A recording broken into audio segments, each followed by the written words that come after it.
18 শতকের শুরুর দিকে ব্রিটিশ শাসনামলে জমিদারি সূচনা করেন বনমালী রায়চৌধুরী। তেওতা জমিদার বাড়ি ছিল তাদের প্রশাসনিক ও আবাসিক কেন্দ্র। সে সময় ভারত থেকে বিশেষ প্রজাতির রামতাল গাছ নিয়ে এসে তা রোপণ করেন জমিদার। একসময় এই প্রজাতির 9 মাথাওয়ালা একটি তাল গাছও ছিল। এ বাড়িতে যা বহু বছর আগেই বিলুপ্ত হয়ে গেছে।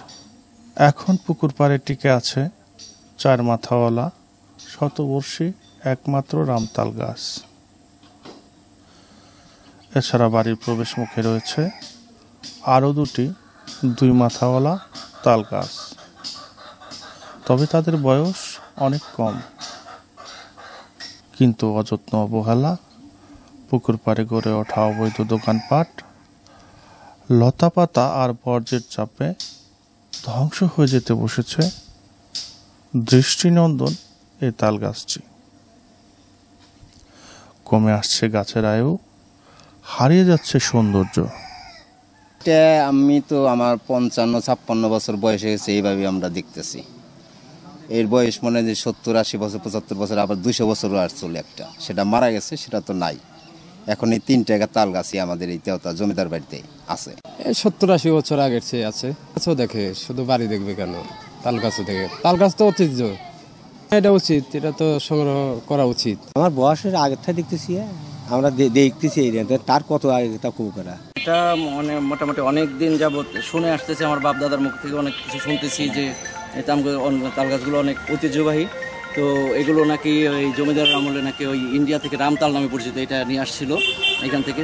তো মানুষ অনেক সময় হয় কি, জমিদার বাড়ি আসে, মানে জমিদার বাড়িটা দেখতে আসলে অনেক সময় হচ্ছে আপনার আশেপাশে পুকুর টুকুর মানে আনুষঙ্গিক যে আপনার বিশেষ কিছু জিনিস থাকে, যেমন এই তার মধ্যে একটা বিশেষ জিনিসের মধ্যে এটা একটা। তো এটা দেখা গেছে, এটাও দেখে মানুষ যে এটা কি, মানে আশ্চর্য হয়ে যায় মানুষ দেখে। শুধু সৌন্দর্য নয়, কবি নজরুল ইসলামও এই জমিদার বাড়ির পুকুর পাড়ে বসেই প্রমীলা দেবীকে নিয়ে রচনা করেছেন কবিতা। তাই এ গাছ শুধু গাছ নয়, ইতিহাস আর অনুভূতির স্মারক। প্রত্যেকটা বিষয়েরই একটা আছে, নির্দিষ্ট জায়গা আছে প্রত্যেকটা বিষয়েরই। তো তেমন ওই তাল গাছটাও তো প্রত্যেকটা জিনিস গড়ে ওঠার একটা জায়গা আছে। তো তাল গাছটাও তো উপযুক্ত একটা পরিবেশ দিতে হবে, পুরো পরিবেশ। সেই পরিবেশটা যদি দেওয়া হয় তাহলে হয়তো ইনশাল্লাহ ভবিষ্যতে আরও এটা ভালো থাকবে, সংরক্ষণ হবে এবং আকর্ষণীয় হবে, যেটা দৃষ্টিনন্দনযোগ্য।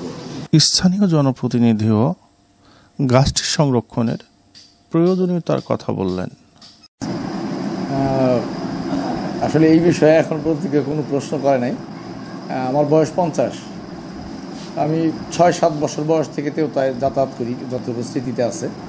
তাই 45 বছর যাবৎ আমি একবার আমার মনেই আছে, 44-45 বছর যাবৎ এই গাছটা যেভাবে আছে ঠিক ওইভাবেই, বড় হয় নাই, ছোটো হয় নাই, একইভাবে আছে আর কি। 3 মাথা নিয়ে দাঁড়িয়ে আছে আর কি। অনেকেও দেখতে আসে, দূর থেকে দেখতে আসে। এই নজরুল প্রমীলা স্মৃতি বিজড়িত এই দৃষ্টিনন্দন তাল গাছ সংরক্ষণে দ্রুত ব্যবস্থা নেবে সংশ্লিষ্ট কর্তৃপক্ষ, এটাই প্রত্যাশা এলাকাবাসী সহ সচেতন মহলের।